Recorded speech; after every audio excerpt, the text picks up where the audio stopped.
Maryrose Cobarrubias Mendoza.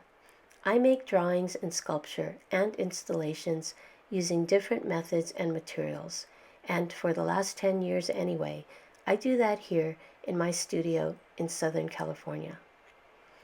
In a recent solo exhibition, I created an oversized school lunch bag. This is a prototype for the completed piece. I often make studies and experiment before creating a finished piece, engineering the plan while learning about the material's characteristics. During my Joshua Tree Highland Artist Residency, I was inspired by the environmental contrast of the desert landscape and the who and what actually occupies the desert. There was this amazing wide open space of natural phenomenon, while the nearby suburb was made up of mini malls and one big box store.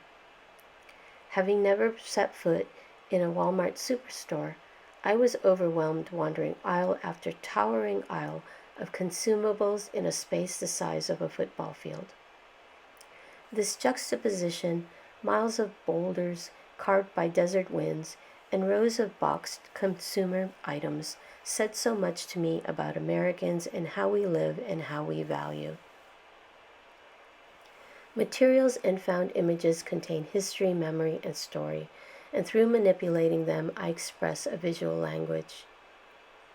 I love graphic art, Andy Warhol Brillo boxes, and anything ordinary. A material like cardboard was the universal element I needed to create Canyon. In addition, the image of the box has direct cultural references to my birthplace, the Philippines, by way of the balikbayan boxes that Filipinos overseas would send back home to their families. So I collected used boxes from stores in the desert suburbs of Joshua Tree. Canyon uses perspective to create illusion, but also addresses the idea of point of view.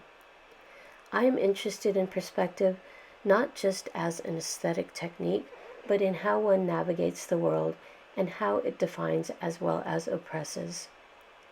My work continues to utilize mundane materials and the ordinary, although recently I more directly reference knowledge I've gained through reading and learning the American and Filipino-American history that was left out in school. This has brought a more conscious level of unlearning and decolonizing to my work. Sometimes I start with an initial direction, but I allow the actual making to inform the work. Other times I know what I'm after and I just try to create the best conditions and be present for its creation. My experience at the Joshua Tree Highlands Artist Residency significantly contributed to my current practice, and I will forever be grateful for it. Thank you for watching.